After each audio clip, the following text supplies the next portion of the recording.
Chapter 41. Both with their own thoughts. You are listening at NovelFull.audio.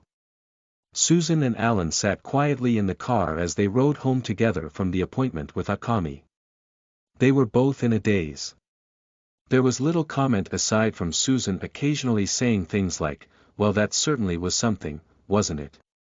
She hoped and prayed he wouldn't say a word about how she'd held and even stroked his erection, if only briefly. The mere thought of talking about it was mortifying. Luckily for her, Alan was just as eager to avoid that embarrassing topic as she was. He tried to be non-committal and vague in general. He was busy with thoughts of his own. His second appointment with Akami had turned out to be everything he'd hoped it would be, and then some. He was on the verge of realizing that Akami wasn't just a very dedicated nurse who would do anything to help her patients, but was pushing hard to get sexual with him. He still hadn't quite gotten there, however, simply because it was almost beyond his conception that an older, experienced, and beautiful woman like Akami would ever be interested in a nerdy teenager like him. But what really puzzled him as he rode home was the behavior of his mother. Alan kept looking at her as she drove, before returning to his thoughts. He couldn't believe that she didn't seem to have a problem with the appointment they'd just come from. "I don't get it. The mom I thought I knew would have been outraged and never returned again. She probably would have sued for extreme emotional distress. I mean, I simply can't believe what happened back there, and that my prudish mom was right in the middle of it. She stroked my dick, for Christ's sake. Is she actually getting turned on by it all? She seemed to be getting kind of hot and bothered. Hell, I have no clue about understanding women, but even I noticed how her chest was heaving so excitedly. Her bare chest. Dang. She's so friggin' stacked. Jesus H. Christ. It was like she couldn't tear her eyes off my dick. I'm getting too horny all over again just from thinking about it, thinking about her massive knockers bouncing up and down. But she's my mom. However, she's totally gorgeous. I never before realized fully just how fucking hot she is. Sure, I knew her curves, and guys I know who see her call her some kind of super MILF. But looking up close, there are no blemishes, no moles, no weird birthmarks, no unsightly wrinkles, nothing. Such smooth, flawless skin. How cruel is it to have such a smokin' hot mom? What if she's willing to help me out with my treatment in any way possible, and I do mean in any way? Wow. Impossible. He tried to put those thoughts out of his mind, since his penis couldn't take any more excitement after everything that had just happened. He'd climaxed 3 times in only an hour or so, and his penis did feel strange as a result. Susan was thinking along the exact same lines. What has gotten into me? That was the most overwhelming sexual experience I've ever had. I haven't masturbated in well, ever, pretty much. My whole body felt so good. But it's so wrong. Sinful. Probably the better it feels, the bigger the sin.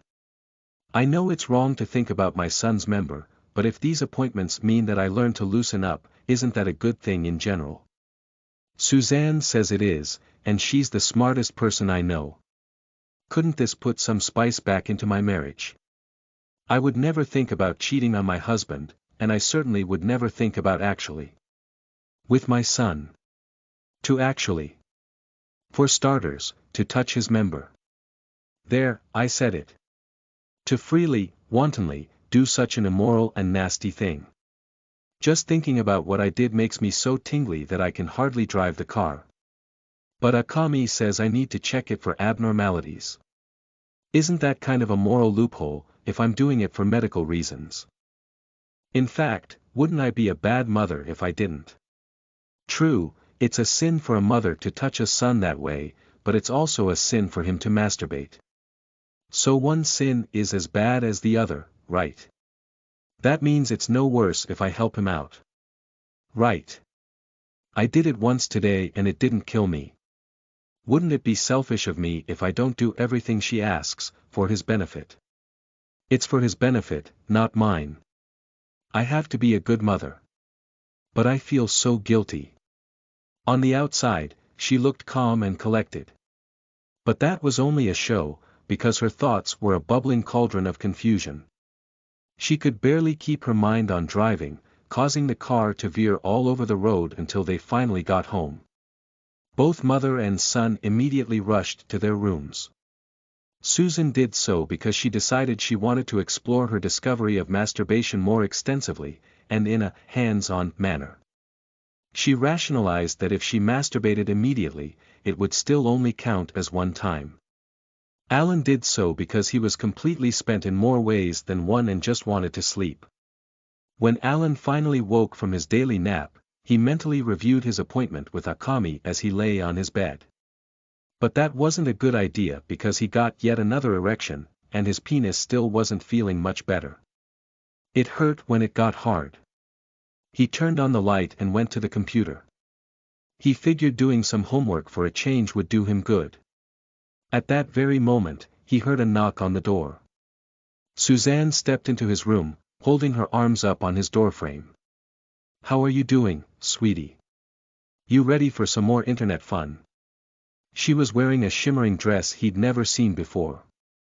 It was emerald green, which perfectly matched her eyes. Oh no, he thought. How can I turn down that offer? But I have no choice. Dang. Aunt Susie, I'd love to, but I have a really bad case of. I don't know what to call it. Things are just kind of sore and overworked down there. Oh, are they? That must have been some doctor's appointment. She was very pleased that the doctor's appointments were pushing Alan along sexually, but she tried to hide the satisfaction from her voice. Alan moaned in frustration. Ugh. Don't even bring that up. It hurts just to think about it. Could we try later tonight, once I've had a chance to recover? I might be feeling better by then. He yanked his eyes back up to her face. They kept drifting down to her crotch because her dress was so short. He was convinced that if she just raised her arms a little more, he'd see her pussy. Suzanne reluctantly left after chatting with him a bit more. She tried to pry what had happened at the appointment out of him, but he only spoke in vague generalities about the medical aspects. She figured the soreness of his penis was a natural result of so much activity during the appointment, so she wasn't concerned. She expected that he'd be back to normal within an hour or two, if it took even that long. However, that seeming problem gave her an opportunity to push Susan's comfort zone a little further. She decided to call Akami soon and confer about it. Chapter 42 Spill His Seed Onto a Woman. You are listening at novelfull.audio. Suzanne went back downstairs, where she was practically accosted by a very upset Susan. Suzanne, I need to speak to you. Right away. It's about this appointment with Akami we just came back from. Some very disturbing things happened. Very, very disturbing. She was so distraught that she hardly even noticed Suzanne's super-revealing dress. They went out back to the pool area so they could talk without being disturbed or overheard. Suzanne insisted they both change into bikinis first.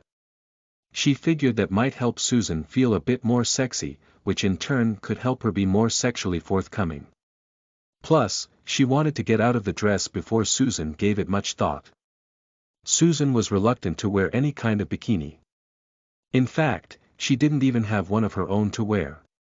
But Suzanne had recently loaned her several, along with lots of other clothes, and Suzanne managed to talk her into wearing one of them. Once they were settled in, Susan said, Suzanne, my dearest friend, I have a horrible confession to make. I have sinned in thought and deed. I'm headed straight to the gates of hell, that's for sure. Susan went on to describe what had happened at the appointment with Akami. She didn't want to reveal everything, since she found some things too embarrassing to even tell her best friend. But Suzanne kept asking probing questions, forcing the strictly honest Susan to reveal more and more. In the end, there was very little she'd left out. She even briefly mentioned how she'd touched her son's penis, emphasizing that Akami had forced her to do it. Suzanne discovered that, in Susan's mind, her main sin of thought was her lustful yearning to touch and stroke her son's erection. Her main sin of deed was masturbating in the bathroom near the end of the appointment. Unfortunately for Suzanne's scheming, Susan was feeling so guilty and upset that the mood wasn't one of arousal, despite the bikinis and the topic. Suzanne decided not to push things, instead letting Susan vent her frustrations for a while. Once Suzanne had gotten most of the story, she thought, this is a bit dicey. Religion is very important to Susan. I need to convince her that having Sweetie masturbate is bad, but that her masturbating is not a sin. Good thing that I've been thinking about this in advance and just waiting for the right moment to give her the religious justifications she needs. She asked, "Can you hold on a minute? I need to get something that will help us out here." Then she got up and went inside. She came back a few minutes later with a heavy tome. She put it on the table next to her lounge chair and said, "Susan, I've been thinking about these matters for a while now. The spiritual implications of Sweetie's unorthodox treatment have been troubling me too. As you know, I'm a Christian too, even though I don't go to church nearly as often as you do. The answers to your worries are in the Bible, naturally. Are you familiar with the story of Onan?" Susan replied, "Certainly. It's in the book of Genesis, I believe. I've been thinking about that a lot lately, given Tiger's situation. My parents told me that story repeatedly when I was a kid as a way to teach me about the evils of masturbation. Onan was the one who spilled his seed upon the ground. God was so mad at him that he struck him down and killed him on the spot as a warning that the children of God should never commit that heinous sin." "Indeed," Suzanne replied, even though she knew that explanation of the story was just one of several. "But think about that famous saying, he spilled his seed upon the ground. Who has seed? Men do. Spend. Semen. Sperm. Women don't have that. Therefore, women cannot spill their seed upon the ground, so what you did today in the doctor's office bathroom was no sin at all. But women have their own sexual fluids," Susan pointed out. "True, but male seed is half of a potential human life. The female half, the egg, is buried deep within us and there's no way to spill it anywhere. Female fluids are just for lubrication, they have no spiritual meaning or potential. No more than saliva does, if I can be blunt about it. If you want to masturbate, there's absolutely nothing wrong or sinful about it. It's only the male who can sin that way." Susan thought about it, and then gasped. "But that means that Tiger. I know he has a medical justification, but still. He's sinning 6 times a day. I mean, I knew that already, but you just made it sound that much more sinful. He's wasting half of a potential human life." Suzanne coolly replied, "True. He does have medical justification, but it would be better if he didn't have to do that at all, right?" Susan nodded with worry. Suzanne continued her lecture, "Well, luckily, there's a way out. Think about it. God was mad at Onan because he spilled his seed upon the ground. Sex is a gift of pleasure between man and woman, and in the story there was a beautiful woman right there with Onan. Tamar was her name. But he spilled his cum onto the floor instead of on her. That's what made God so mad. Onan should have spilled his seed all over Tamar. Wait. So you're telling me that it's perfectly okay for a man to spill his seed onto a woman? And not just in her? Absolutely. If the cum lands on a woman or in a woman, that's perfectly fine. Either way. Sexual fun between man and woman is one of God's greatest gifts to his children. Any part of the woman will do. Her vagina, naturally, but her mouth will do just fine. Or her chest, her hands, her stomach. Anywhere, really, as long as it at least lands on her skin." Susan's pussy started to tingle as she imagined holding Alan's erection and letting him shoot all over her fair skin. "Suzanne. So what you're saying is that I should let Tiger come all over me? Whenever he wants?" "Yes. See. The sinful thoughts you thought you had about that are not sinful at all. You naturally long to stroke his big erection and have him come in your hand or even on your chest or your face, because deep down you find it abhorrent to see all that precious seed wasted on the ground. I feel the same way. I've been holding off on touching him that way so far for fear of upsetting you, but I think it's time we step up and be responsible. We have to put an end to all the morally questionable masturbating that he's been doing. We need to save him from sin by giving him handjobs. Suzanne couldn't believe she delivered that last line with a straight face. She didn't believe a single word of what she was saying, and in fact wasn't really religious at all. She only went to church every now and then so that Susan would think she was a believer and thus not constantly proselytize, trying to convert her. Even so, from long years of experience, Suzanne knew exactly how to push all of Susan's buttons, so she knew this was precisely the kind of thing that Susan would fall for. I don't know. That just seems so extreme. My parents never taught me about that. Well, your parents are simple people. Honest, hard-working, good, God-fearing folk, but simple farmers just the same. They've never studied theology. In the past week or so I've been studying this issue, and all the religious scholars agree. A man's seed belongs on or in a woman, not on the ground. Here, let me point out just one quotation I've found. She opened up the big book she'd brought. These are the words of Clement of Alexandria, one of the most important Christian scholars who lived in the 3rd century. He wrote, and I quote, "Because of its divine institution for the propagation of man, the seed is not to be vainly ejaculated, nor is it to be damaged, nor is it to be wasted." So you see, right now, Alan's cum is being vainly ejaculated into tissue paper or towels an average of 6 times a day. We can save him from sin with our hands, our mouths, and the rest of our bodies. Suzanne said this with dead seriousness, though her great earnestness was nothing more than a good acting job. Susan just sat there with an astonished look on her face. Finally, trying to change the subject and stall for time, she asked, "Do we really have to talk about these things in a bikini? I feel so naked. Exposed. It's downright improper." "Yes we do," Suzanne answered testily. She loved the fact that Susan trusted her so much that she didn't even need to give a justification for that. After some long moments, Susan seemed no closer to making any kind of decision. Finally, Suzanne asked, "Well, what do you think?" Susan replied, "You make a good case. In a way, it's a big relief. If I don't give Tiger a handjob, that's actually worse than if I do." The wheels were still turning in her head as she mulled over the implications. She couldn't forget how good it felt to hold her son's thick, hot, throbbing erection in her hand. That's right. Suzanne was pleased to watch Susan's nipples harden in her bathing suit. But while Susan was greatly aroused by these ideas, they also inflamed her sense of guilt and sin. "Well, Suzanne, that may be the case, in theory, but in reality I just can't bear the thought of doing that. It goes against the grain of everything I've been taught my entire life.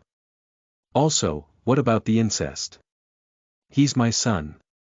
Suzanne knew that the incest issue would be a tougher nut to crack, but she tried to chip away at Susan's beliefs on that too. "Incest is strictly about intercourse, Susan. Everyone knows that. Is it a crime to kiss your son? No. To hug him? No. Handjobs and the like fall in that same category."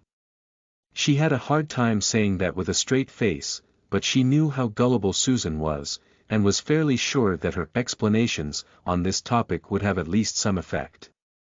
Susan frowned, picked up the tome and read the quote. "I dunno. I'd think a hug is totally different than, well, you know. Can you do some more research on that?" "Certainly." Susan thought some more, and then said, "Suzanne, I really appreciate everything you've done for this family during our trying time.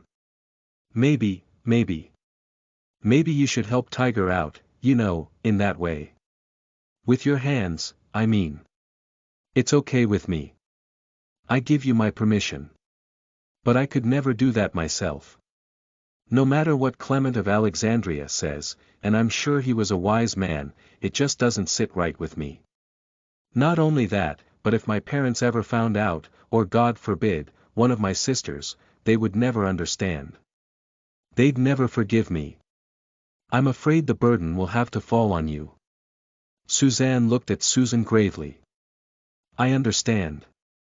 But if jacking off Sweetie is going to be my daily burden, I think it's only fair that you make some sacrifice too. Like what?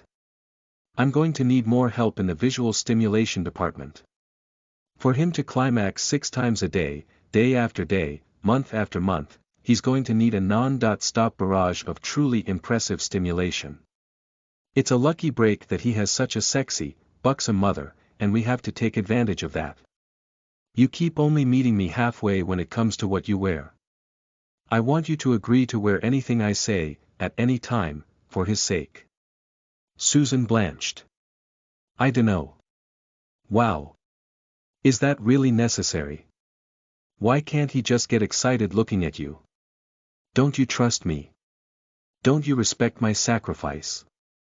I'm willing to let him come in my hand, or even on my face or chest if need be, to save him from the heinous sin of Onan.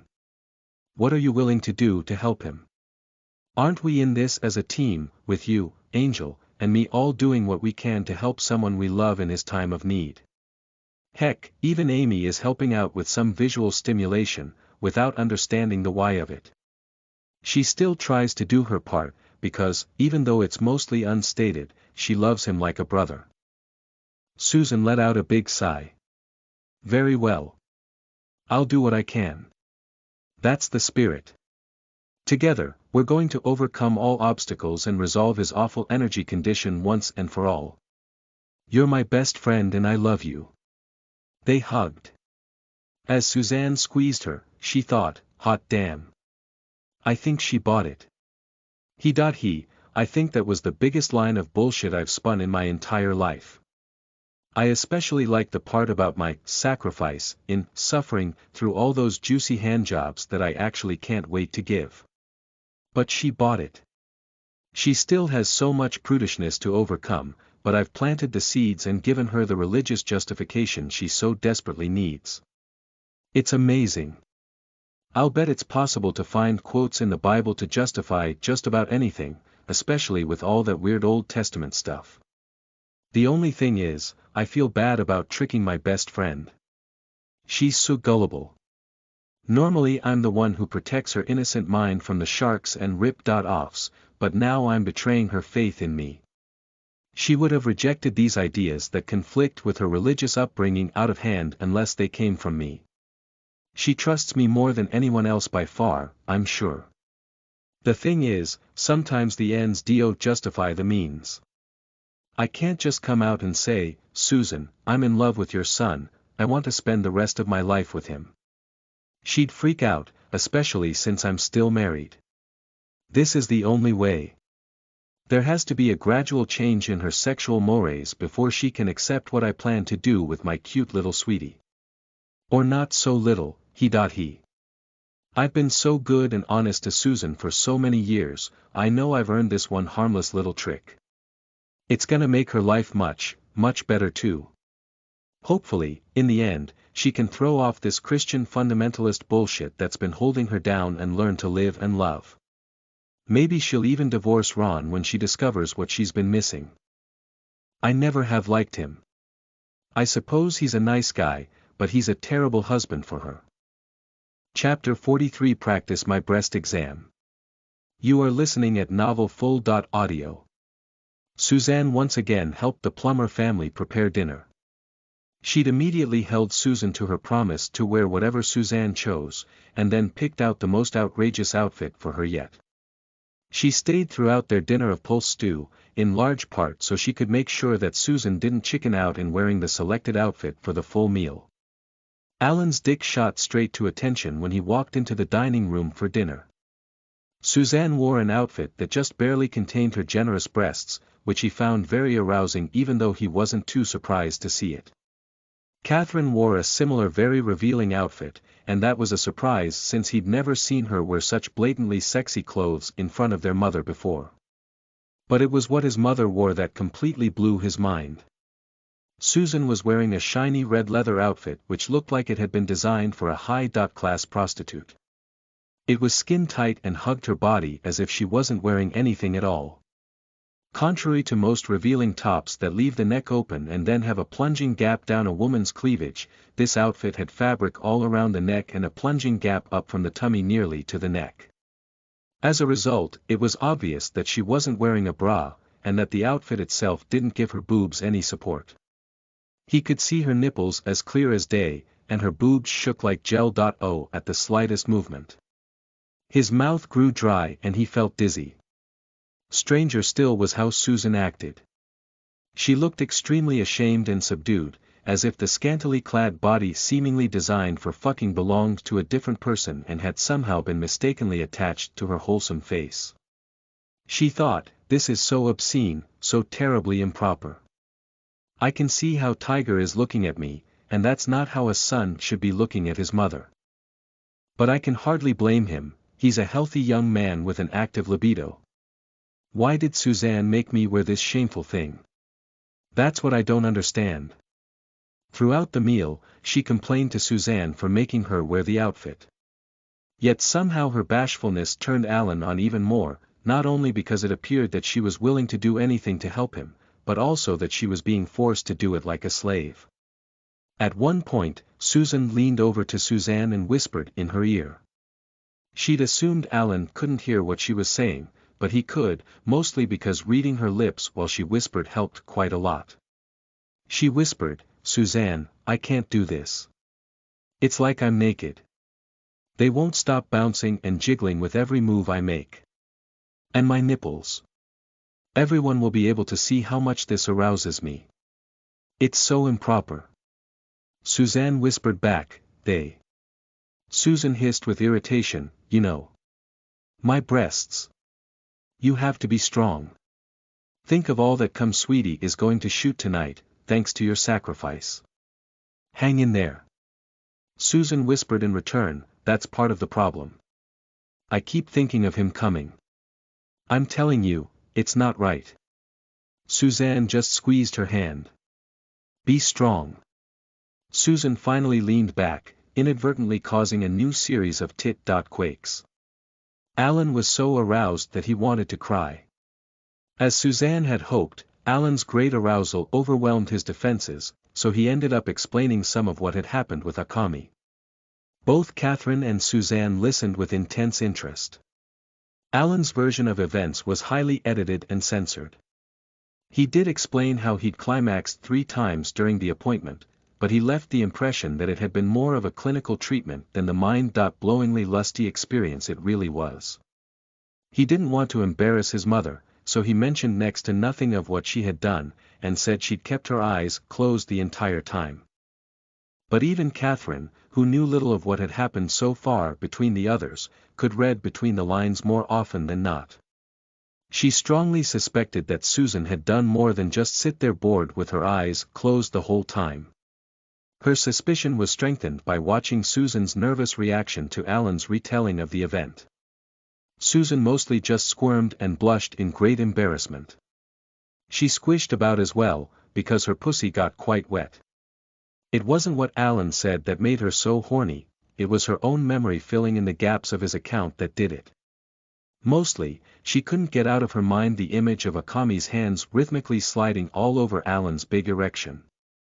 She had been on edge, frightened out of her mind that he would mention how she'd been forced to hold and even stroke his erection at one point. When he got to that point of the story and failed to say a word about it, her relief couldn't have been more obvious. She breathed a huge sigh of relief and slumped down in her chair, emotionally exhausted. Since Catherine was the least knowledgeable about the appointment, she kept pressing for many of the very sexual details Alan was trying not to mention. She said things like, so wait a minute, big brother. You're telling me, the whole time you were there, this pretty nurse was massaging your hard on. And she did this in the nude. Not exactly the whole time, and she wasn't exactly nude, he replied sheepishly, red as a ripe tomato. She always kept her panties on. He answered some questions, but he still tried valiantly to steer the discussion away from anything that might reveal what his mother had done or said, in an attempt to protect her honor. Despite his mostly successful efforts, Susan was aghast with shame, and the more aroused she grew, the more ashamed she got as well. She thought, what's wrong with me? I can only imagine what I look like in this outfit, with my erect nipples plainly visible for all to see. This top gives no support whatsoever. I might as well be topless. It's like someone just painted a part of my breasts red and called that a top. Down below is almost worse. I'm all wet, and I don't have any panties to help. I hope no one can smell, well, my sinful aroma. This is just awful. It's some kind of sexual torture. But what's definitely worse are my naughty thoughts. I don't care what Suzanne says, thinking about my tiger's big hard member being so lovingly stroked by the good nurse has to be some kind of sin. Worse, I can't forget how it felt in my hand. So hot and alive, filled with his youthful virility. I'll bet it's erect and very hard right now, under the table there. Tiger must be terribly excited right now, thinking about how he splattered his seed all over Akami's face and chest. At least he didn't spill it on the ground. Phew. Thank goodness for small blessings. She tried to stare through the table at Alan's crotch. I'll bet his member could use some help right now. It must be throbbing in great pain, aching for release. I could be the one to stroke it at this very moment. It's for his own good. And if he comes all over me, I'd be saving him from moral depravity. He could cover my skin with his spend. Suzanne said he could come on my chest. Or even on my face. Oh my. She breathed heavily, trying to calm herself. There must be something wrong with me. Suzanne seems so calm and collected. Angel is her usual giggly self. True, they're both dressed very provocatively, but I'm the only one dressed like a complete whore and thinking terribly naughty thoughts about my own son and his massive erection. I have to get my act together. But I have to do it on my own. I can't let even Suzanne know that I can't stop dreaming when I held Tiger's pulsing, throbbing hardness in my hand, or I'll die of shame. She was right about one thing. Alan was extremely excited and in great need of release. Despite the sexy outfits Catherine and Suzanne were wearing, he knew it was mostly due to Susan's top.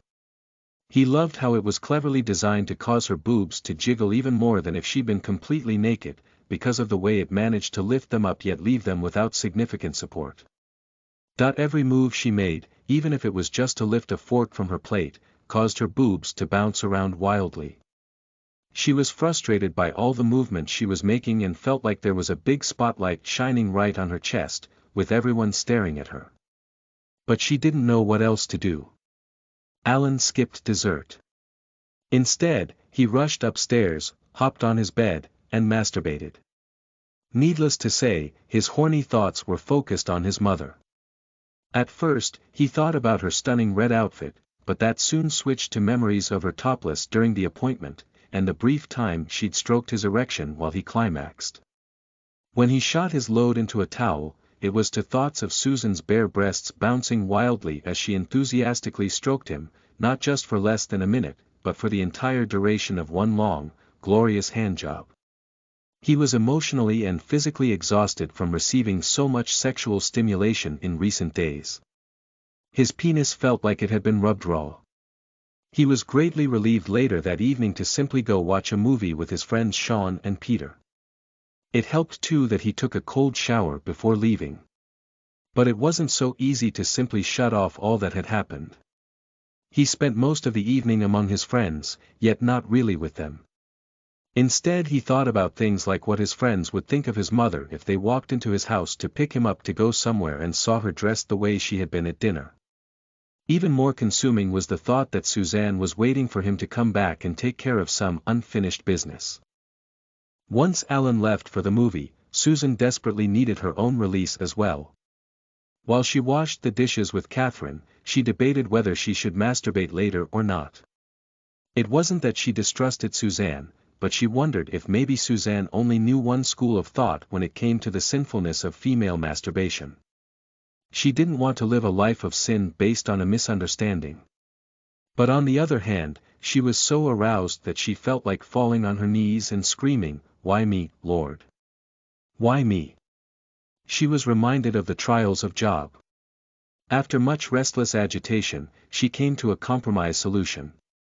"I'll just go back to my room and practice my breast exam." Akami did say that one cannot do that enough. "Since I didn't have any for years, I probably need a lot of them now, to make up for it. Besides, if I don't practice, I'm going to forget precisely how Akami did it." So that's what she did. She ended up having an orgasm just by examining her breasts. She decided that didn't count as masturbation since she hadn't even touched her pussy. She tried at first to think of her favorite male movie stars, but failed miserably. Within seconds, her thoughts were filled with nothing but erotic fantasies involving her son. Despite her protestations, she'd loved wearing her scandalous red outfit at dinner, so at first her thoughts involved that. In her daydream, in the middle of dinner Alan ordered her to sit next to him. Then, without saying anything, he reached over and began fondling her through her top.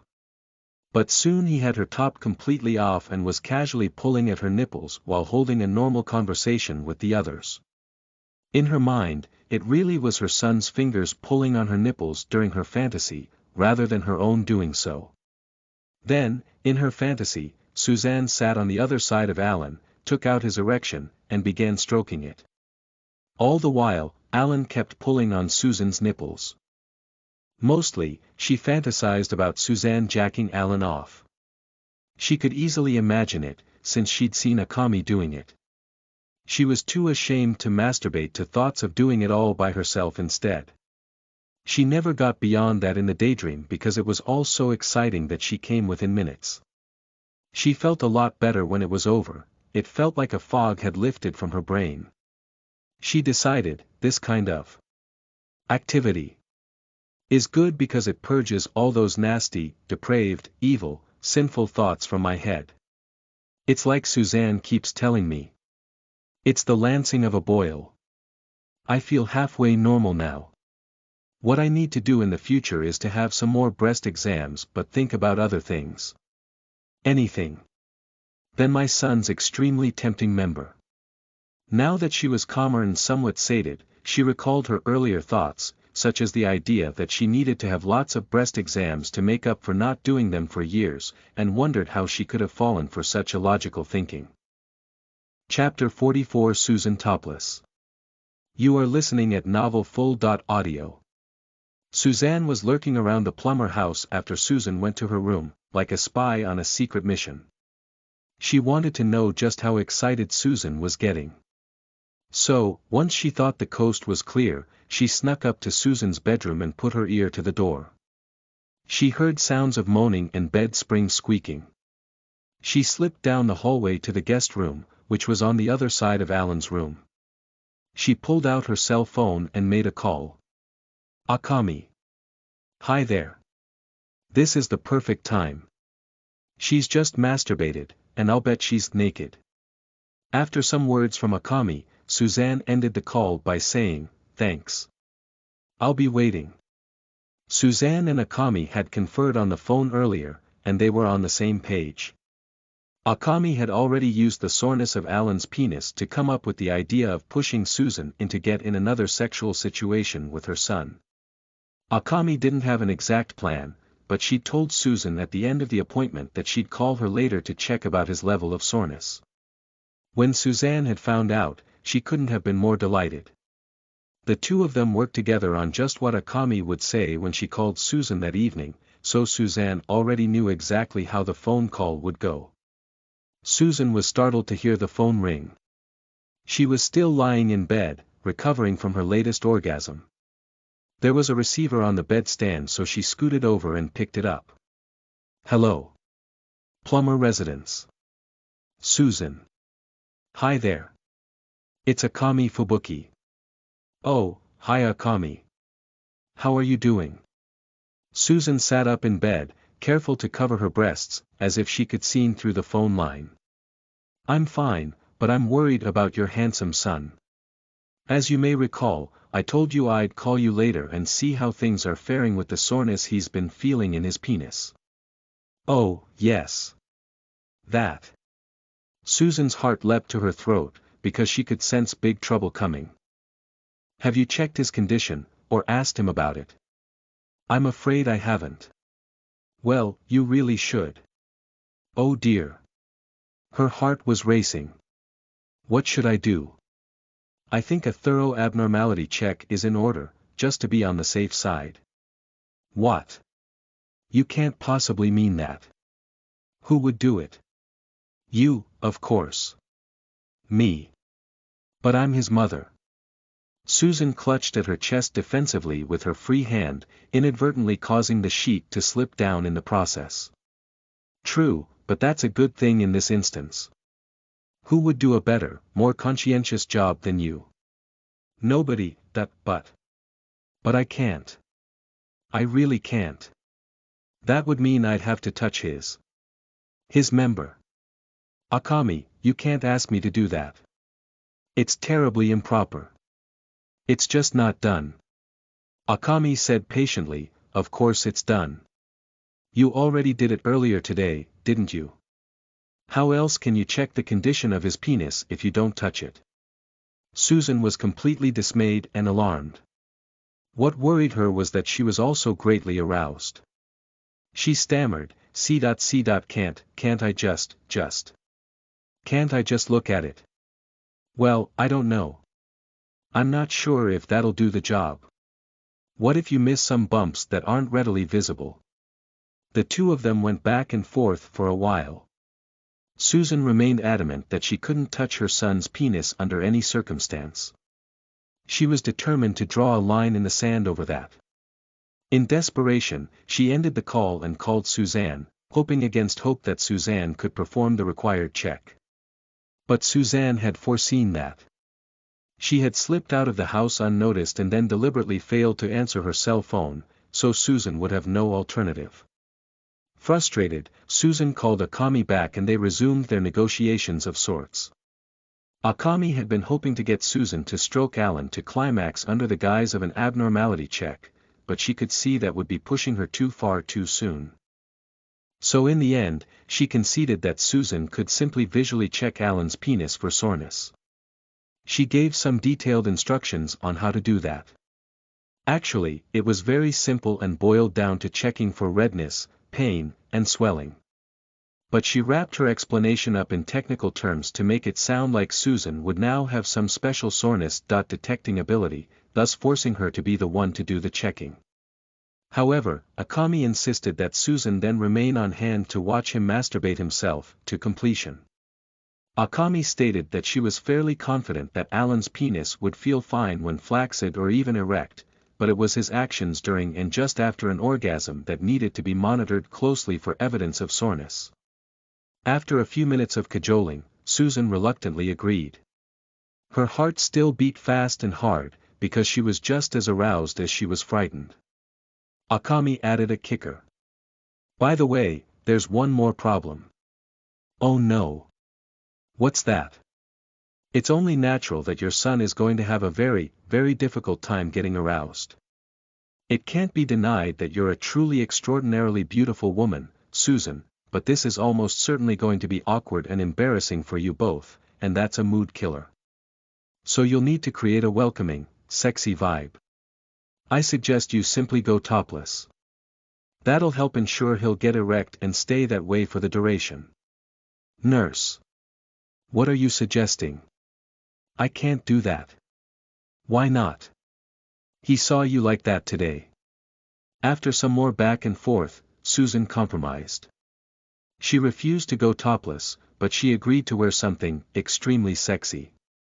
When prodded if she had any clothes she'd worn lately that got a big reaction from him, she grudgingly confessed to the red outfit she'd worn at dinner and how that had gone over.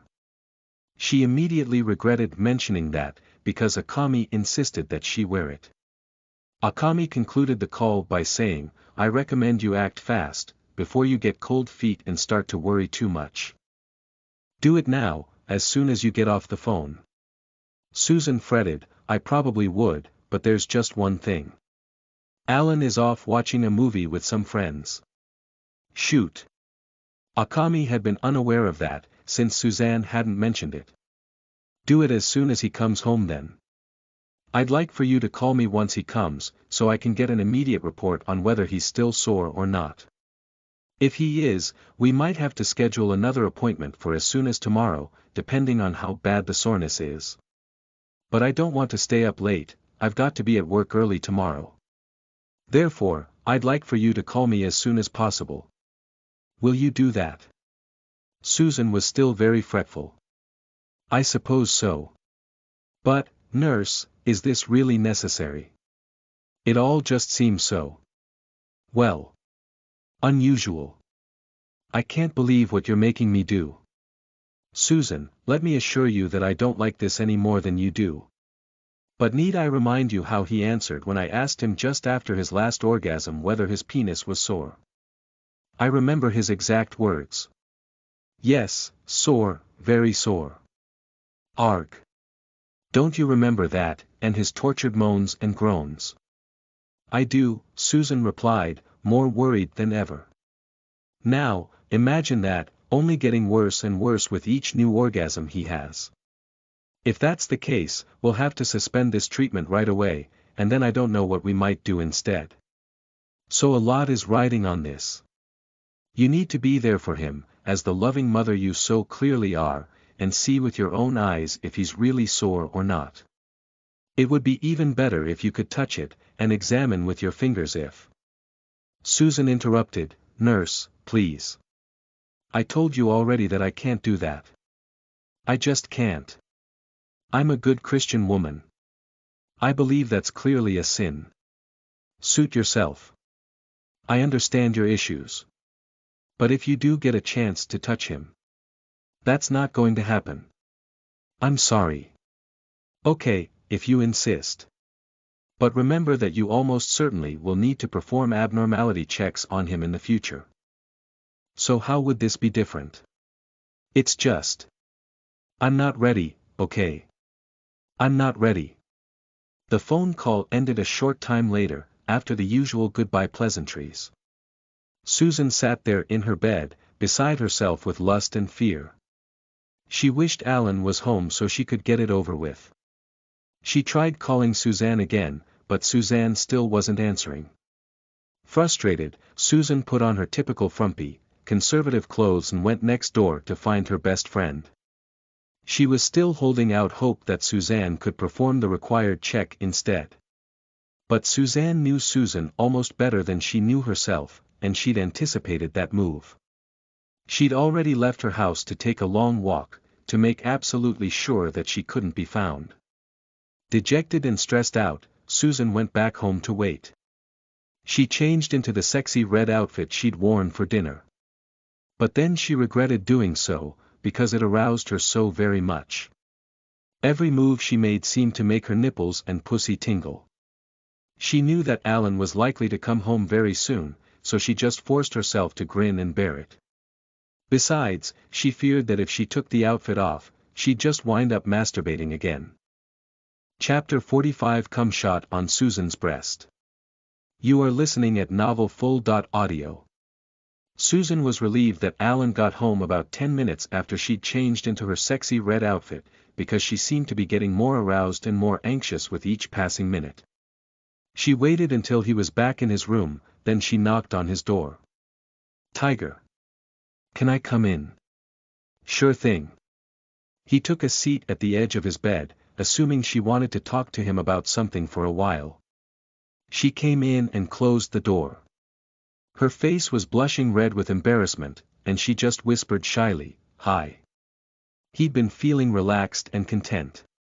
It had been hard for him to get into the mood of watching a movie, but he'd eventually managed to do so. While he wasn't about to forget the thrilling appointment earlier in the day, it wasn't occupying most of his thoughts, like it had prior to the movie. But that changed as soon as he saw his mother in her red outfit. His eyes bugged out and his jaw dropped open. He couldn't have exaggerated his expression any more if he tried. Susan was shy to directly explain why she was dressed like that, and merely asked, "How was the movie?" He played along, even as he continued to shamelessly gape. "Good, good. What did you see?" That forced him to actually think, so he had to shake himself out of his horny stupor. Needless to say, his penis got fully erect in a flash. The Tuxedo. It's kind of an action comedy starring Jackie Chan. I see. That's nice. There was a long awkward pause while Susan just stood there by the door. It took all her willpower not to cover her pussy mound and nipples with her hands. She truly felt more exposed than if she'd been completely naked.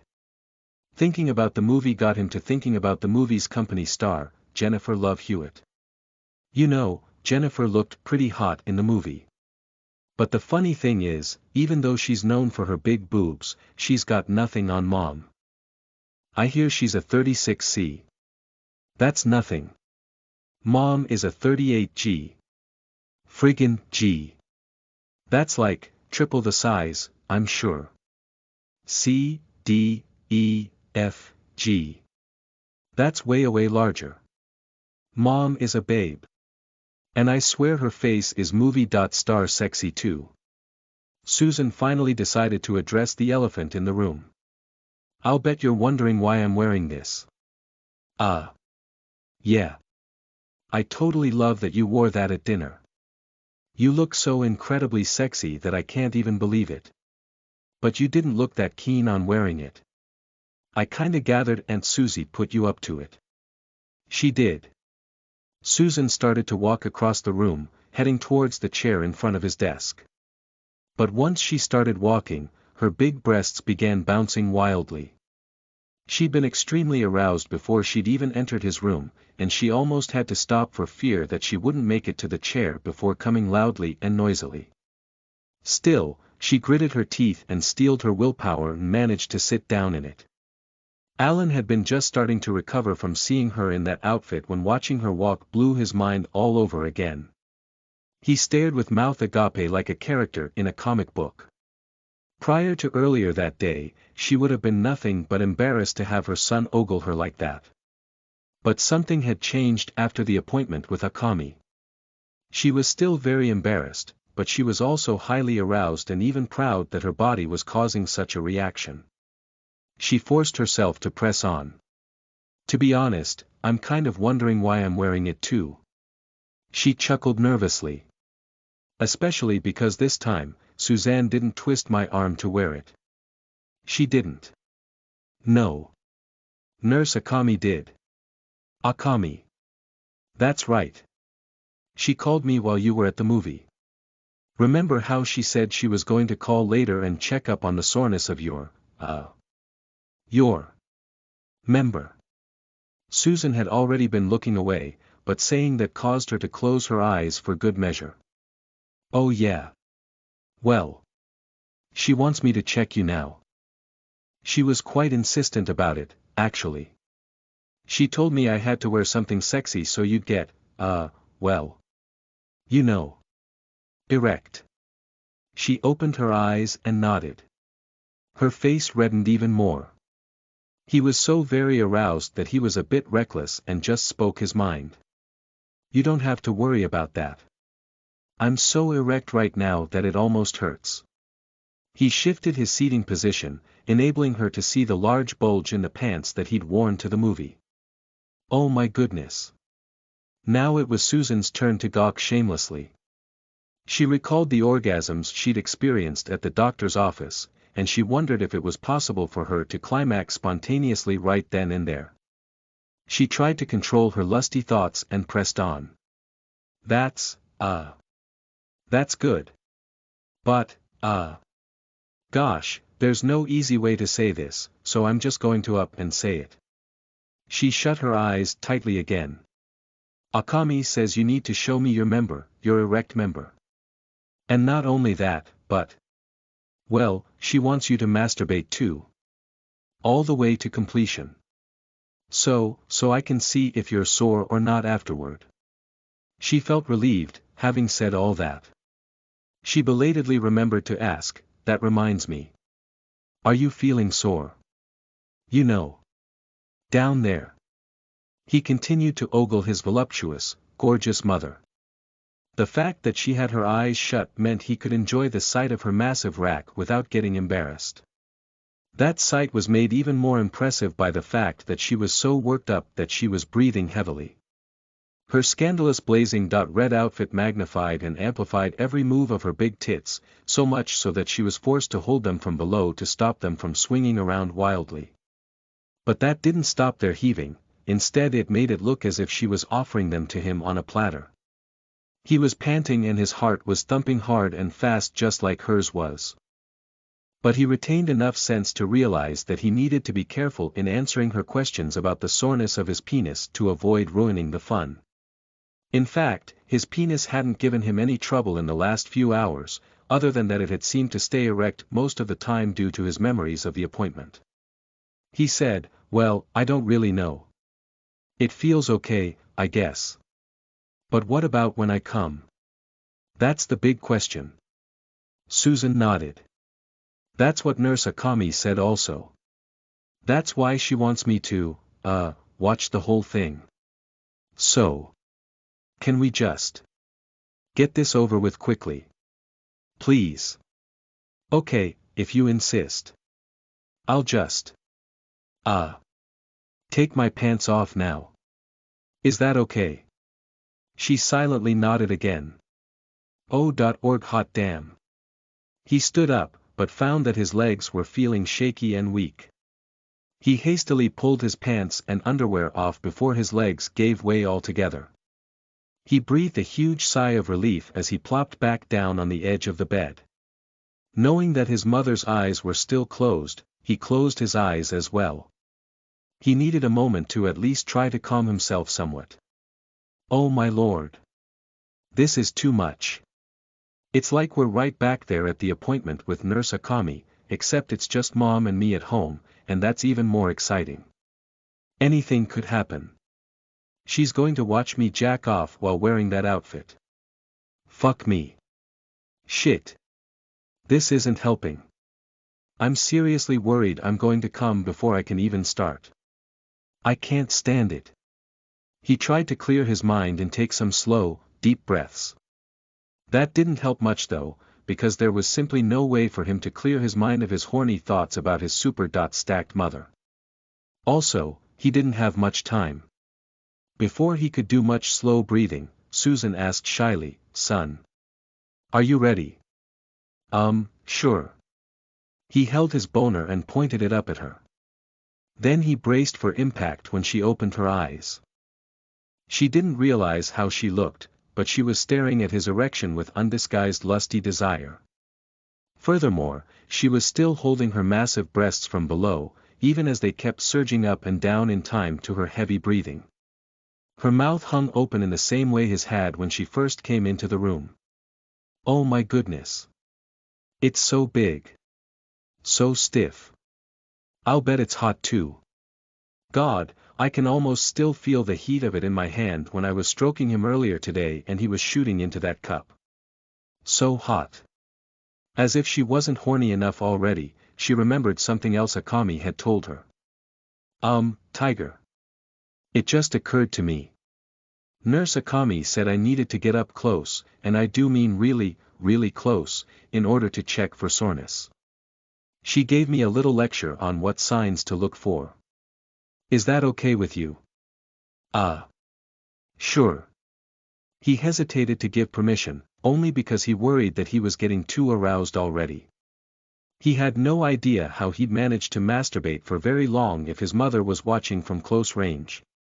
But he was willing to give it a try. Alan's desk chair had rollers and it could roll even on the thick carpet. So Susan scooted herself and the chair up close, so close that he had to open his legs wide to make room. Then she leaned in for good measure. Susan was still surprisingly clueless about how titillating moving her body in certain ways could be, and this was one such case. She didn't think to realize that if she bent way forward in her seat, her big tits would dangle down and appear even larger than they already were. That was the final straw for Alan. He was simply holding his boner while thinking about stroking it. However, he was afraid to get started doing that because he didn't know how he could masturbate without coming immediately. It turned out that even touching his penis was too much, with his mother leaning in close like that. He was taken by surprise. By the time he shouted, "Ah! Watch out," his cum was already shooting out of his cock. Funnily enough, both Alan and Susan had been so preoccupied by other highly distracting sights and thoughts that they hadn't given any consideration to where Alan's cum would go when it was time for him to blow his load. Susan hadn't thought about it during her phone call with Akami or in all the time she'd had to ruminate afterwards. As a result, nature simply took its course. Since Susan was right in front of him and she was leaning in, there was no other option but for the cum to fly towards her, directly at her very large breasts. Alan cried out again, "Mom! Watch out!" He was extremely distressed that he was coming on his mother, but he couldn't think of what else to do. There was no way to stop the torrent urgently blasting out of his pulsing cock. Susan quickly leaned back in her seat, but that didn't help much. His cum was still shooting in the same direction, only instead of flying just inches to get there, instead it was flying 2 or 3 feet. The only effect that had was to cause his cum to splatter over her in a wider area. Nearly all the cum still hit her tits, usually centered on her deep cleavage because that had been the focus of his attention, but a few stray strands reached her tummy or up towards her shoulders and neck. She held her hands up helplessly and uselessly, and squealed just as helplessly, like a damsel in distress. "Aye. Tiger. What are you doing?" By the time she'd said that, his orgasm was already petering out. He'd shot out a lot of cum, but like all male orgasms, it was over in a matter of seconds. His orgasm came to an end, but his arousal most certainly did not. In fact, seeing his cum all over his mother's immense rack kept a mental orgasm of sorts still going for him. He was so aroused that he was downright dizzy. He hardly knew up from down. Chapter 46 Cum shot on Susan's breast, again. You are listening at novelfull.audio. However, he was well trained to be polite, and he at least remembered his manners. "Oh, Mom. I'm so sorry. So sorry." Susan made a sour face as she looked down at her body. She didn't know what to think. A part of her was disgusted, which was the reason for the sour face. But another part of her was highly aroused and energized. Having anyone come on her, much less her own son, was so taboo and wild that it was almost beyond her understanding. After much heavy panting and unfettered tit heaving, she remembered to reply. "That's quite all right. These things happen. So you're not mad?" She was still looking down at herself in sheer disbelief. She kept her hands up in the air like she'd been splattered by mayonnaise or mustard and she didn't want to touch the mess. No. You're a virile, healthy young man. It's what we wanted. But. Oh no. She suddenly remembered the whole ostensible point of the exercise. What about your soreness? Is your penis okay? He looked down at his crotch. His hand still held his dick, which had remained erect. In fact, it was throbbing most urgently. Without thinking, he started stroking it. It seems okay. That's a relief. She breathed a very sincere sigh of relief. The heavy sigh caused her already wildly bouncing tits to soar just a couple of inches below her chin. She grasped them firmly with both hands and tried to still them, but she was so extremely aroused, and her tits were so naturally sensitive, that she very nearly climaxed from the contact. She was dizzy with lust, just like him. He looked at his mother's bouncy titties show and then back down at his crotch. It seemed like it was happening to someone else, but he was openly jacking himself off with his cum-splattered mother sitting right in front of him. He knew his dick was supposed to go flaccid after an orgasm, especially a powerful one like the one he'd just had, but the opposite seemed to be happening. His erection was stiffer than ever, and his hand seemed to have a mind of its own. His fingers slid up and down, with new squirts of pre-cum helping to lubricate the surface. She leaned in closer. She was so fascinated by the sight of him jacking off that she put the issue of the cum on her tits on the back burner, at least for the moment. She forgot that her sexy pose with her huge melons dangling down like that had helped cause his cum explosion in the first place. She asked, "Be honest with me, son. Does it hurt?" Trying to belatedly get permission for what he was already doing, he asked, "Mom, it's hard to tell. I mean, that happened so unexpectedly. I don't think that was a fair test. I didn't even get a chance to get going.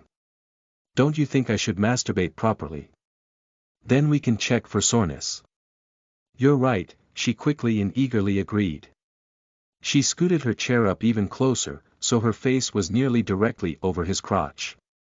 She thought, as she unthinkingly clutched and even fondled her cummy tits from below, "My goodness. Just look at him go. His hand, pumping up and down. That was my hand earlier today. I did that to him. I'm such a naughty, slutty mother. Even if it was for a good cause, even if I was forced to do it, the truth is I loved it. Just like I love watching him now. It's so hot. Nurse Akami says I'm going to have to help with the abnormality checks. Which means I'll soon be stroking him for real, just like he's doing right now. Oh God. So hot. So very, very hot." He watched some of his cum gobs sliding down her curvy slopes, and genuinely came close to fainting. He didn't think anything could be more arousing than what had happened at the earlier appointment in the doctor's office, but this was. He had to close his eyes before he had some kind of emotional freakout. However, after just a few moments, he tempted fate and opened his eyes again, because he couldn't resist the sexy sight. He thought, "Hot damn. Mom is so sexy. She's a total babe. So stacked. Good God. I can't believe it. I'm actually jacking off while she's kind of feeling herself up right in front of me. I could reach out and fondle those shiny red tits myself. Damn. This is crazy. So horny. I'm too horny."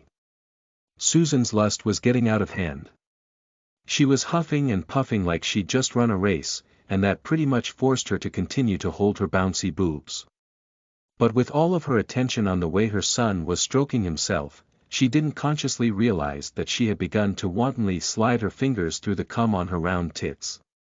She even tried to pinch her nipples through her sexy red top.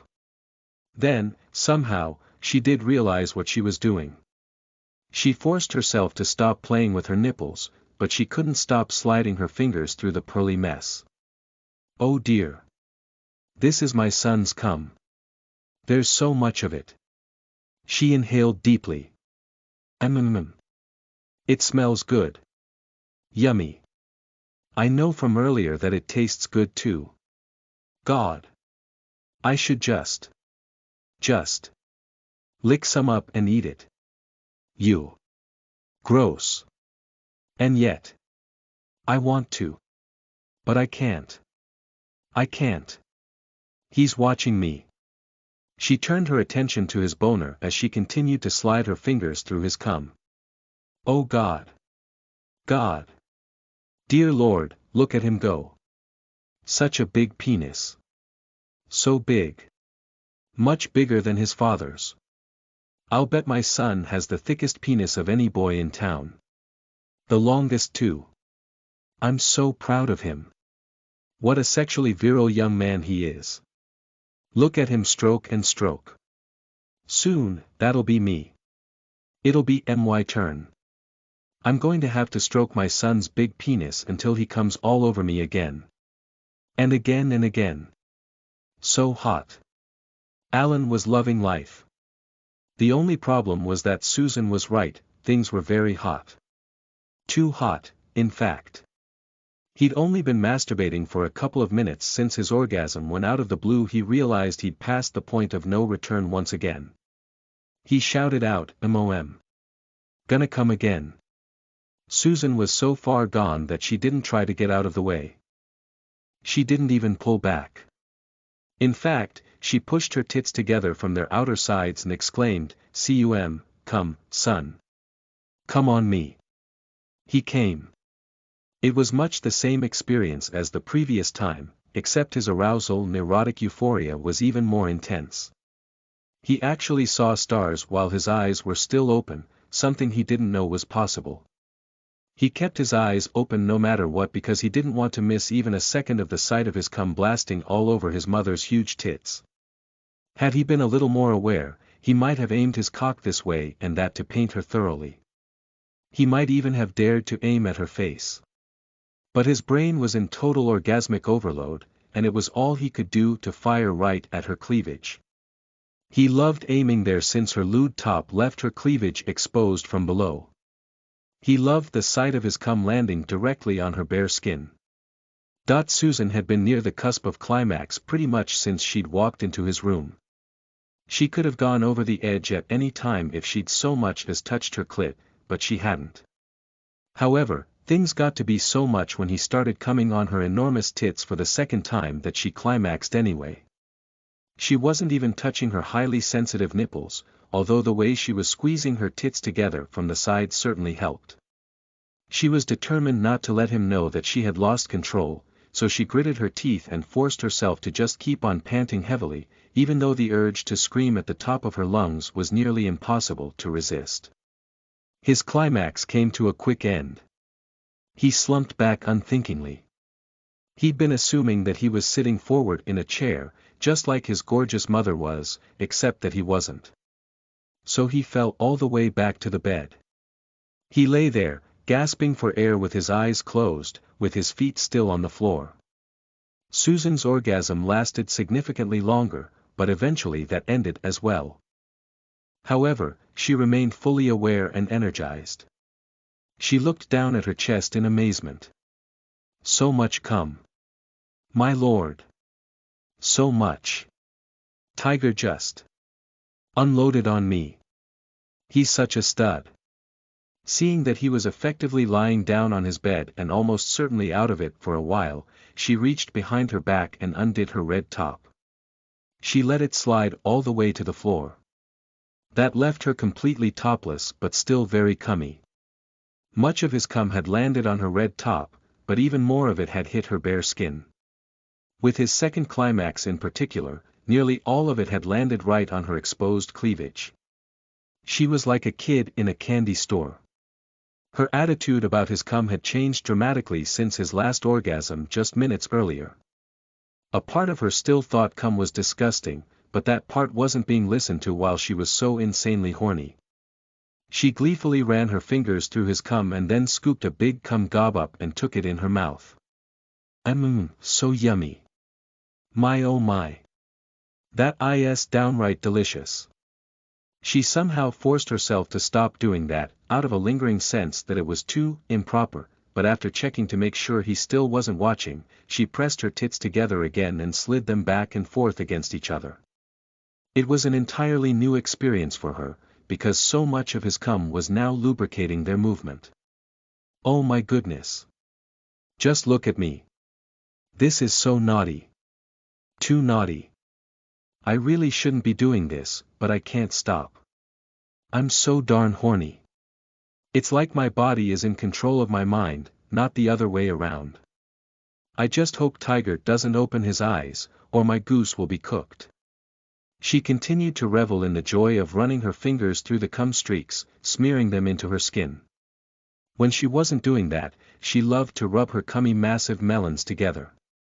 And when she wasn't doing that, she sometimes dared to eat a little more of his cum. But she tried hard not to do that last thing that often, for fear that it was truly too depraved.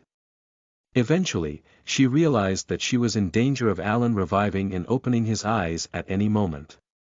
She decided she had to be proactive in removing that danger before she made a complete fool of herself. She said, "Tiger, please don't open your eyes, okay. He was feeling totally exhausted, yet in a completely sexually satiated way. It was bliss.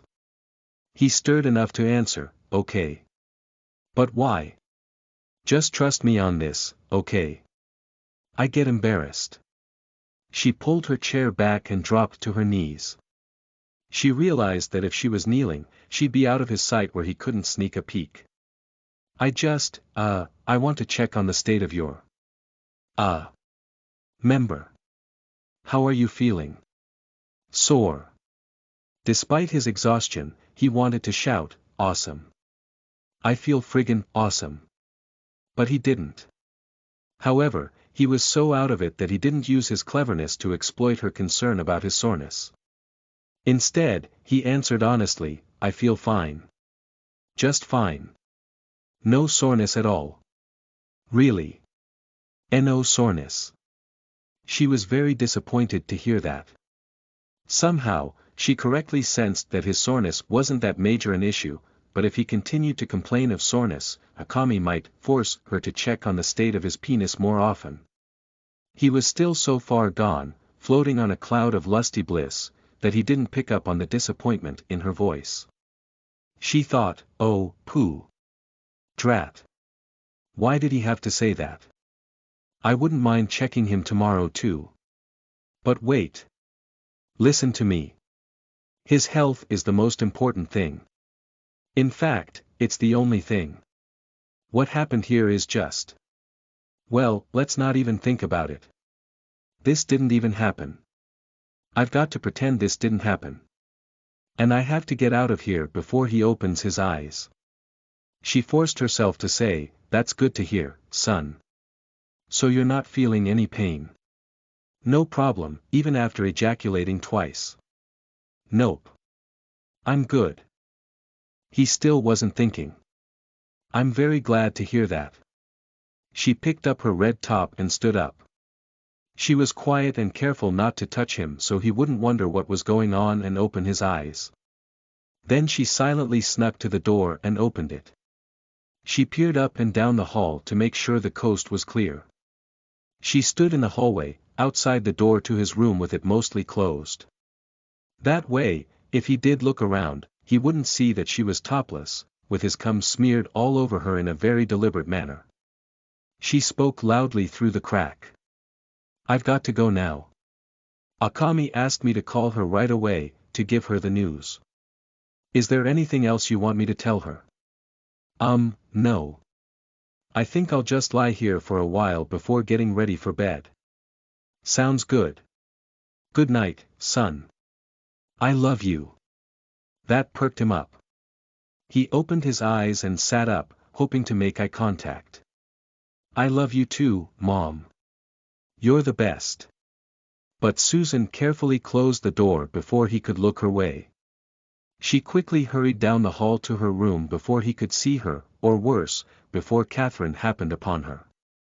She clutched her red top to her massive globes as she went. Alan flopped back down on his bed to rest some more. Susan did call Akami and shared what she now felt was both good and bad news. She was glad that her son didn't have a serious soreness problem, but she kind of wished he at least had a little problem that would necessitate more checking. However, she gave Akami an honest, though highly abbreviated, account. It was very abbreviated indeed, because she didn't want to go into what an extremely arousing experience it had been for her, and how she'd ended up having a powerful orgasm. She was quick to get off the phone because she hadn't come off her erotic high just yet, and she had a lot of cum on her tits to play with. She ended up masturbating through another orgasm as she alternately smeared her son's cum into her skin and gobbled more of it into her mouth. It was only after she came down from that last orgasm and cleaned up in the bathroom that the guilt and regret hit her. She felt terrible. She simply couldn't believe what she'd done when she'd let her lust take control. Lust had never been a problem for her, ever. These were entirely new feelings. Compared to how she'd felt with Ron, it was as if she'd never experienced lust at all. She at least consoled herself that what she'd done was medically necessary, as strange as that seemed. She promised herself that she'd never let herself do something like that again. She consoled herself that at least she'd saved him from the sin of Onan, by having him come on her body instead of spilling his seed upon the ground. Alan remained in a state of joyous disbelief for some time. His orgasms left him too exhausted to move, but thoughts of what had just happened left him too excited to go to sleep, so he just savored the wildly arousing memories for a while. He remained totally unaware that she'd taken her top all the way off and eaten and played with his cum. But had he known, he hardly could have been any more shocked and awed than he already was. Chapter 47 Suzanne Masturbating. You are listening at NovelFull.audio. Suzanne's husband Eric was working late, so she was alone as she stood before her bedroom closet and started to undress for bed.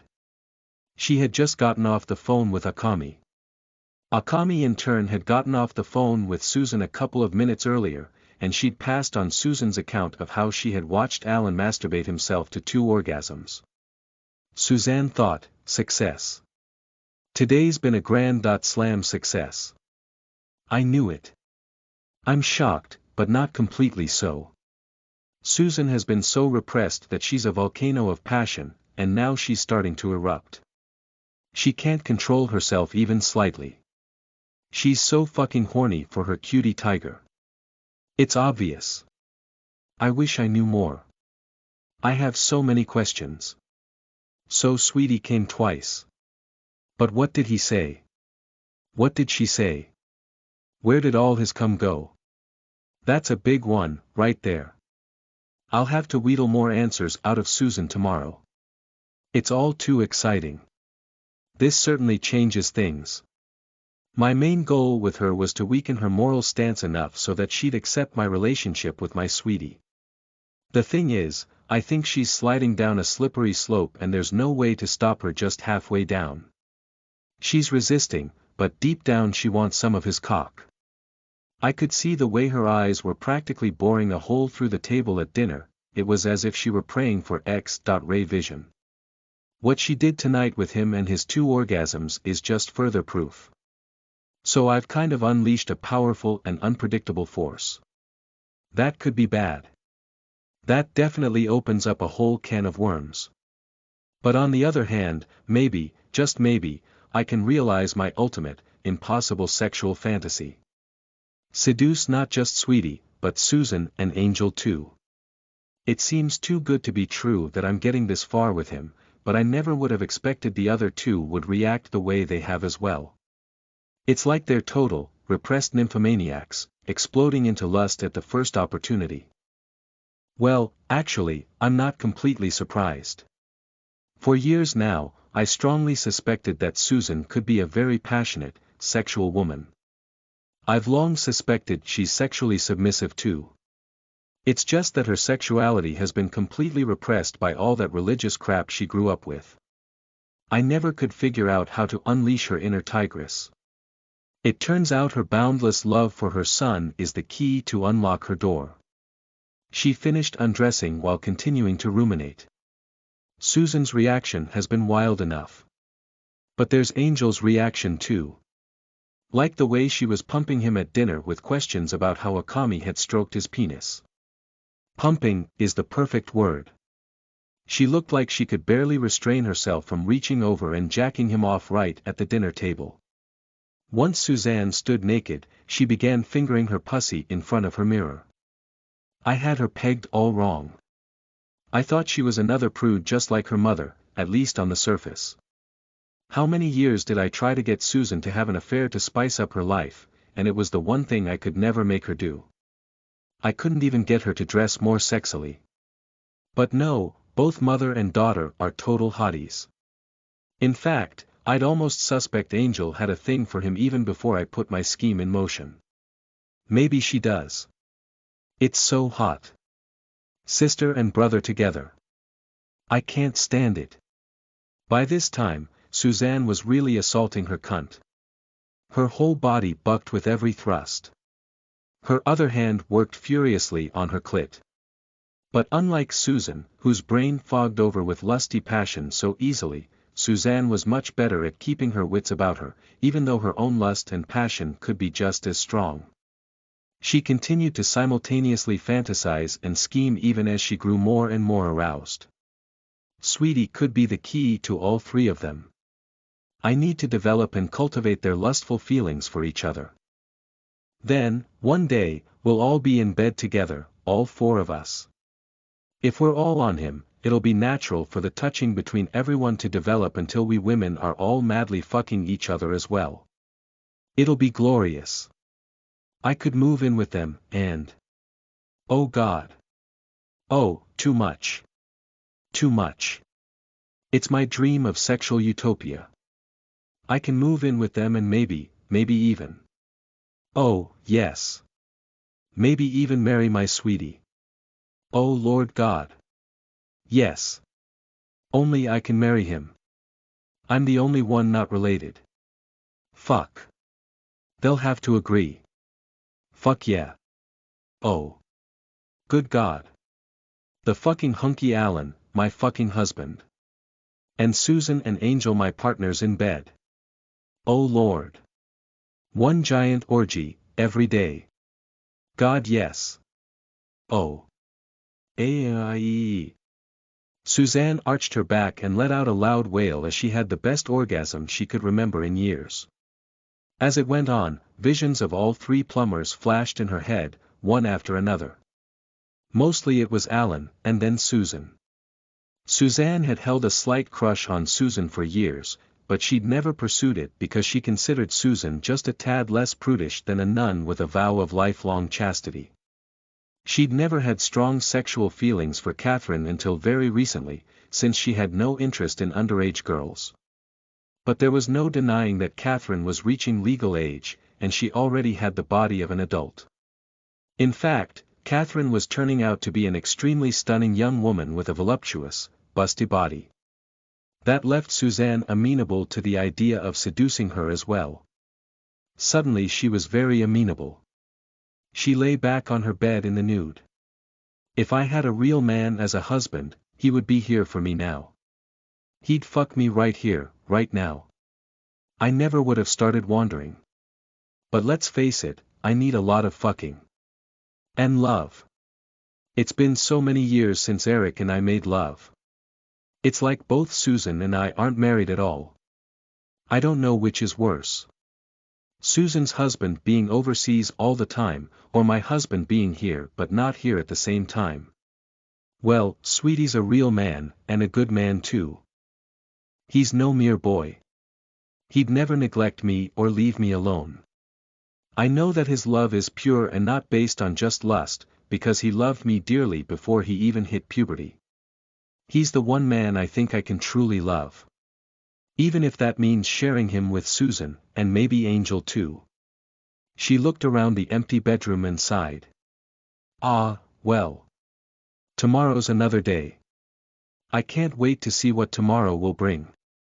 Occasionally missing content, please report errors in time. Chapter 48 Author Note.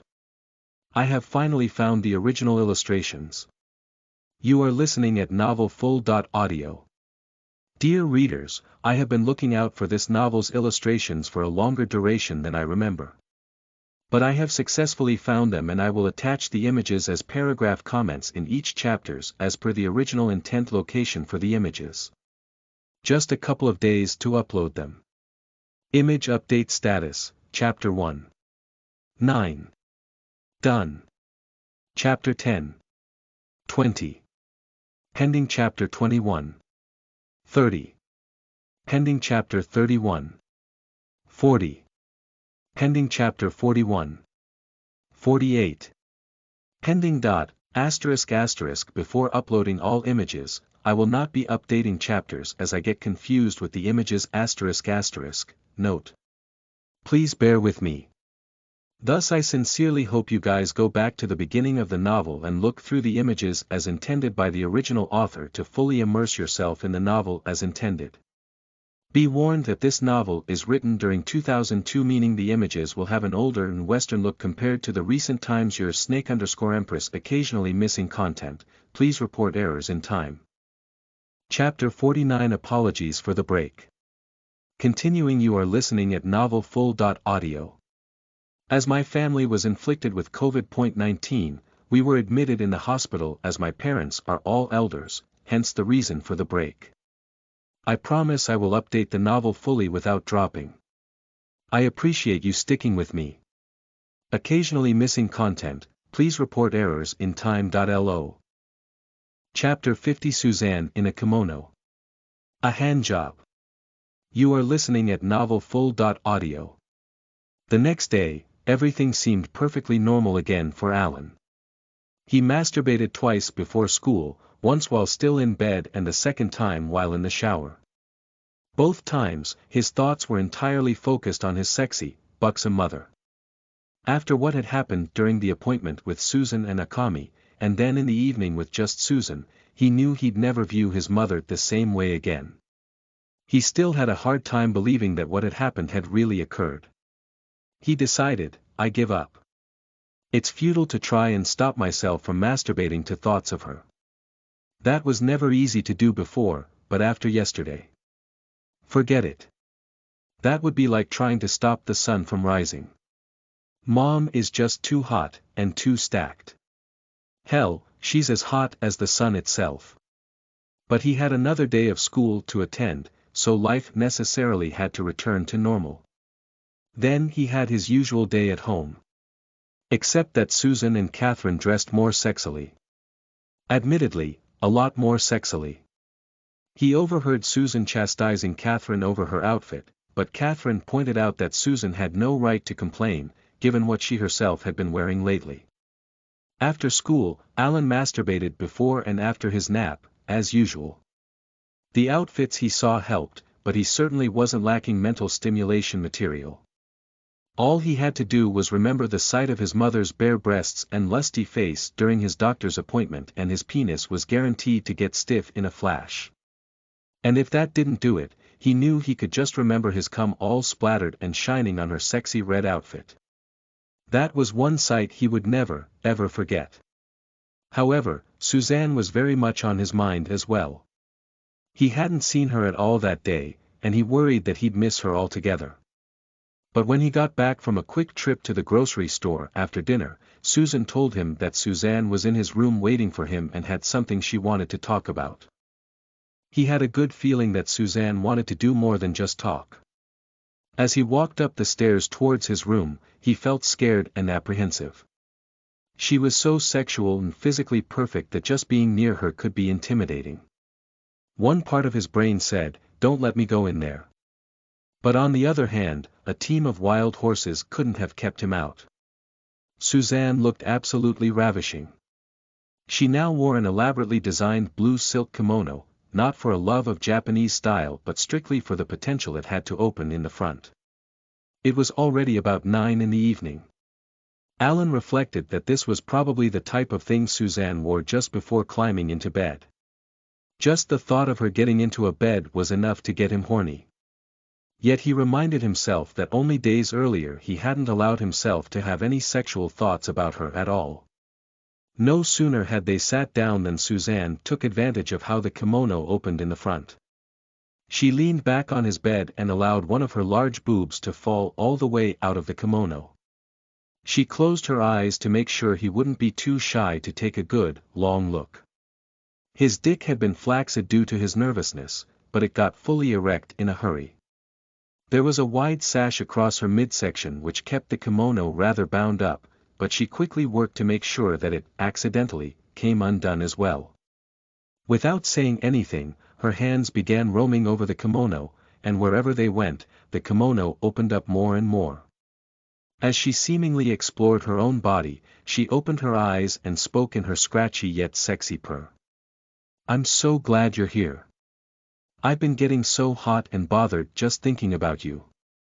He'd been incredibly aroused even before she said that, but those words sent actual shivers down his spine. "You? About me? Sure. You think I'm helping you out just for you?" "Sweetie, believe me, I would if I had to because I love you, but I'm enjoying this just as much as you are." By the time she said that, her robe had opened enough to completely expose both of her breasts. She reached up to an erect nipple and moaned loudly as she pinched it. "Really? He said with heartfelt modesty, but I don't deserve you. You're like a Playboy centerfold. In fact, you're actually hotter than a Playboy centerfold. I mean, just look at you. Jesus. And I'm just some guy, some random teenager. She smiled as she played with her big breasts with both hands. Don't sell yourself short. You're not just some random teenager, you're my sweetie. You're the most kind and good man I've ever met, and you're turning into a total hunk to boot. Note that I say man and not boy. Now, are you going to release the beast from its cage or are you going to leave me suffering? He looked at her in confusion and saw her eyebrows wiggling as she stared at the obvious bulge in his shorts. He was slowly realizing, Aunt Susie actually sees me as a sex object of some sort. She finds me hunky. Wow. No one's ever called me that, much less her. She added impatiently, are you going to unzip your shorts so we can get down to some nasty porn watching, or am I going to do it for you? He was learning fast. He grinned. I'm afraid you're going to have to do it yourself. She said wryly, now I know why you're in the gifted classes. She let the kimono fall off her shoulders.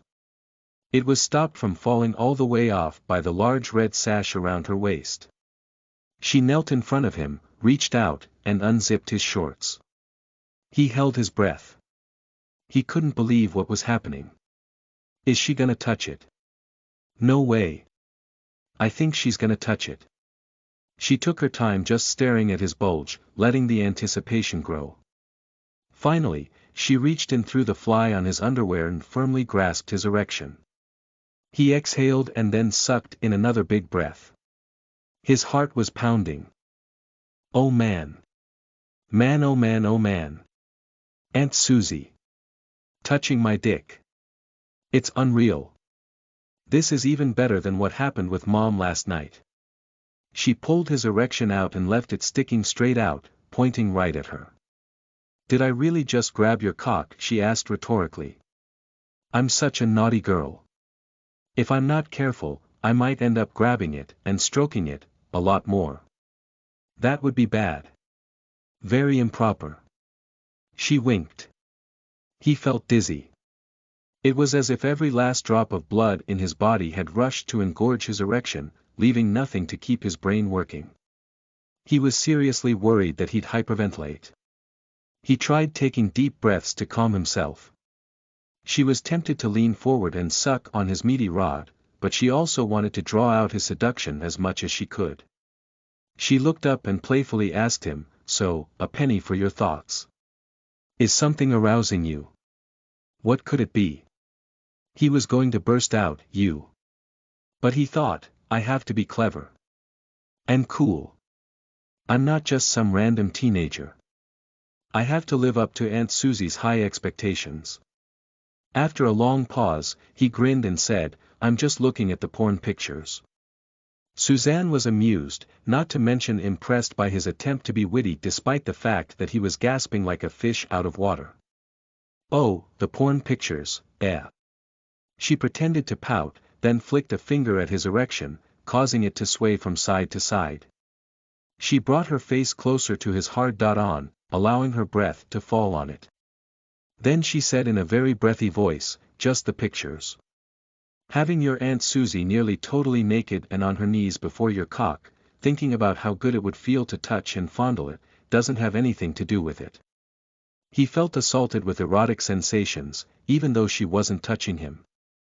For one thing, she was breathing quite heavily on his stiffness. He could actually sense the minty flavor in her mouth as she puffed on it. He also loved her lavender-scented perfume and her scratchy voice. Add the words she was saying to the way that she was showing off her naked upper body, and he was in serious danger of coming without any skin-to-skin contact at all. He answered her question, maybe a little. Her grin widened. Just a little, eh? What am I going to do with you? She cupped a tit as she said this, then with the fingers of her other hand traced the outline of the nipple on that tit. He wasn't sure if he was meant to respond, and he was enjoying his erotic high too much to want to speak in any case. So she suggested, you know what the problem is. I think your beast is still too confined. Let it roam free. We want to see you pull your shorts off. We want to see that very much.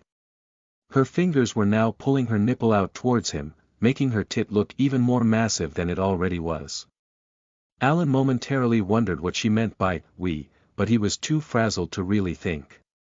He gathered his wits and prepared to drop his shorts. Good idea. Best to be safe. They were cutting off my circulation anyway. He slowly brought the shorts down his legs. Suzanne laughed. He's a natural. Sure, he's nervous, but he's not completely intimidated. Most of the men I've been with are twice his age and never get over being intimidated by my looks. Maybe it's because he grew up with his Aunt Susie. He knows I don't bite.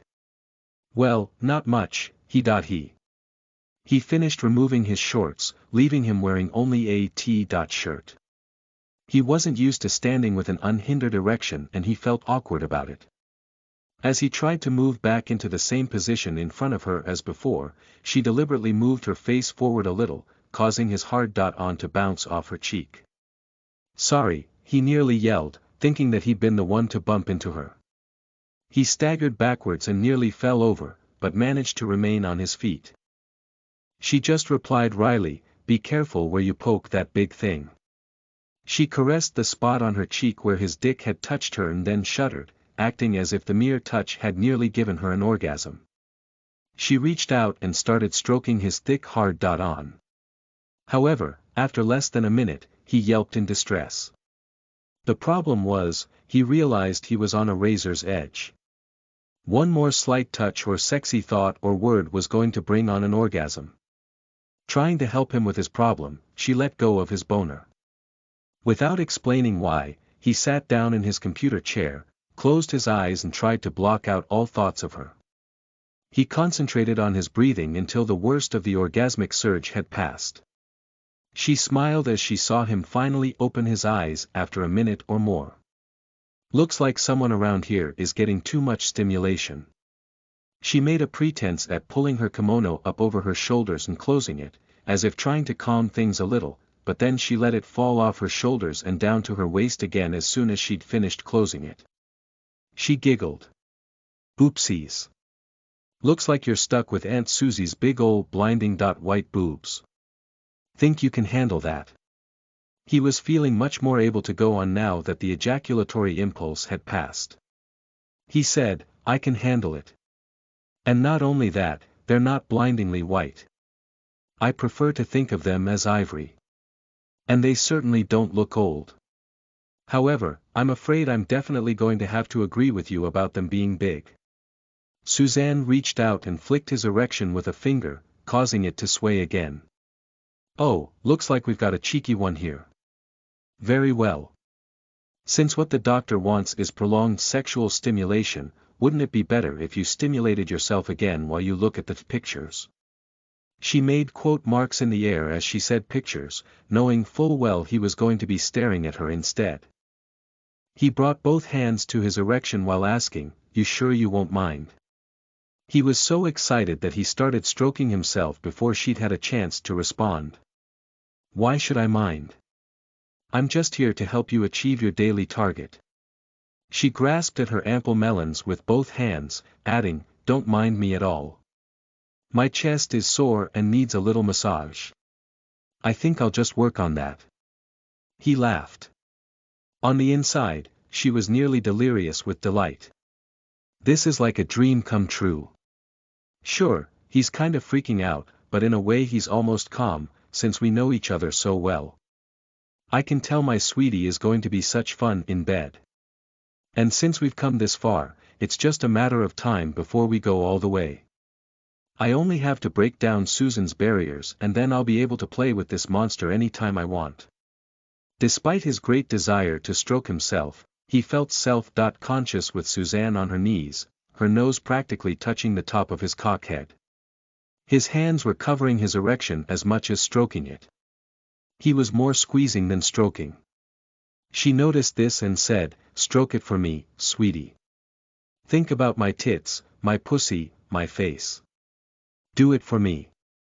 He began rubbing his cock more overtly, but still slowly at first. Although he was sitting at the desk with his computer, needless to say, there wasn't even a pretense of looking at the computer screen. No way. I just can't imagine how perfect Aunt Susie looks. And her boobs are absolutely unreal. It would be like trying to hold a watermelon or a basketball. No one has boobs like that. Except for Mom. To his surprise, the thought of his mother's boobs and the jiggly red leather dress she'd worn at dinner and for his later masturbation session suddenly greatly increased his horniness. He was surprised because he hadn't thought it possible to get any more aroused than he already had been. Feels good, doesn't it? Suzanne asked as she slowly jiggled her massive hooters. She knelt at his feet, shoving her boobs forward until they were inches from his erection. He was tempted to reach out and touch them, but didn't know what to do and was afraid of being chastised by her. The pace of his rubbing increased. "Whoa, boy, slow down and enjoy it," she said, as she grabbed the hand pumping his dick. "You know what would feel even better? Someone else's hand. The doctor said you need assistance to prevent chafing and whatnot. Are you feeling chafed?" "Very." He laughed. "Very chafed." The notion of chafing sounded absurd, but he recalled that the doctor had actually warned it could happen to him. She brought both of her hands to his erection. One hand held onto his and slowly pulled it away. That left her other hand wrapped around his shaft. As she sat there with his throbbing hardness in her hand, she looked deeply into his eyes and asked, "Do you mind if I help you with your problem like this, now and always?" That comment and the feeling of her cool, soft hand replacing his own was so arousing that he was sure he was going to lose his load. He grimaced and braced for the climax to come. But she could see what was happening and brought her other hand back to his erection. She squeezed the base of it hard, staving off the surge. "Not so fast, cutie," she cooed. "You don't want to miss out on a lot of good stroking." It was the same delaying technique that Akami had used on him the day before. He didn't understand what was happening, and thought he'd somehow gotten lucky with his frantic efforts to clench and resist the urge to climax. However, even though Alan hadn't quite come, he was overwhelmed by the close call. It was all he could do to hang on and keep his wits about him. Suzanne realized this and was patient. She continued to just gently hold his erection with one hand. She knew she had to be careful to make this first handjob experience last, as his control was nearly non-existent and he was right on the verge, even after her squeezing trick. "Aunt Susie. You mean you're gonna give me a handjob?" He was so excited that his voice cracked as he said the word handjob. His voice hadn't cracked in a long time, but lately it was doing it at the most embarrassing moments. He suddenly felt as if he were 12 years old again. She had to suppress a laugh from his cracking voice, but then she broke into a wry smile. "This is so much fun. Like taking candy from a baby. Yes, I'm giving you a handjob. I'm going to jack you off." "Mom. I mean Aunt Susie. That feels so good. Please help me. Help me every day," he moaned. "I could really use your help." She thought, "I love that he confuses my name with Susan sometimes, especially at times like this. It shows that his lust and love for his mother and his aunt are tangled together. I'd love to see all three of us tangled together in a sexual way, permanently." Roar roar. Initially she merely fondled his penis lightly, but the sensation of another person's hands on his prick was so new that any touch felt amazing to him. Then she placed a finger under the frenulum, the base of the head where he was most sensitive, which Akami had called his sweet spot during his appointment, and began pressing and rubbing. Belatedly responding to his moaning comment, she cooed as she rubbed, "Oh yes. Every day. Aunt Susie's gonna help you every day. In fact, I can tell you Johnson and I are going to become very good friends. How would you like me to play with your cock every single day, for years and years to come?" He let out a wordless moan of great delight. She kept stroking, lightly and slowly. But even though she was taking it easy on him, the things she did with her hands still brought him indescribable joy. After a few more minutes of such wonderful pleasure, he couldn't help but say, "Aunt Susie, your hands. They're so good. So soft. So smooth. What you're doing. Oh man. It feels so great. That's why the doctor wants nice, soft female hands wrapped around your hot erection at all times, caressing it, stroking it, loving it. Not your own rough, calloused ones. We can't have any chafing, God forbid." She had a twinkle in her eye, barely suppressing a laugh over the whole chafing idea. The pace built up slowly until eventually he was ready to blow his load. His eyes lingered on her swaying tits, although sometimes he would watch her fingers playing up and down his dick. But every now and then he would look away from these mesmerizing sights and see her face staring lovingly into his, and then nearly lose it all over again. Her face was always close to the tip of his boner. Sometimes she would breathe on it, sending shivers up and down his spine, while at other times she would judge him to be overstimulated and she'd pull back a little bit. She was sorely tempted to swallow his pulsing pull deep into her mouth, but she held back on that for now. She wanted to bring him along slowly, to better savor the entire experience, so this day was a day only for handjobs. She took complete control since he had little mastery over his own urges. She finally decided the time was right to bring his first handjob to a literal climax. "You're almost ready," she cooed as her hands suddenly started pumping faster, squeezing his most sensitive spots. She let go and let him take aim. "Do it all over my big boobs." The cum began spewing forth as soon as she said that. He wasn't paying attention to anything but the incredible sensations coursing through his body, so he didn't realize at first that he was shooting his seed directly into her face. That didn't slow her down though, in fact it inspired her. She squeezed her boobs together, creating an even more tempting target. They sat back in post-orgasmic bliss a minute or two later, with Alan resting in his chair and Suzanne still sitting on the floor, leaning up against his desk. In actual fact the handjob had lasted no more than 10 minutes, but to Alan it seemed like an eternity of bliss. When she saw that he'd recovered somewhat, she asked, "Wow, that was some internet porn, wasn't it?" They both had a good laugh. He exclaimed, "Like I give a flying fuck about the pictures. You're the most arousing sight in the world." He wanted to blurt out, "I love you," but once again decided silence was the safest path. They each loved the other deeply, but they'd always been shy about expressing it verbally.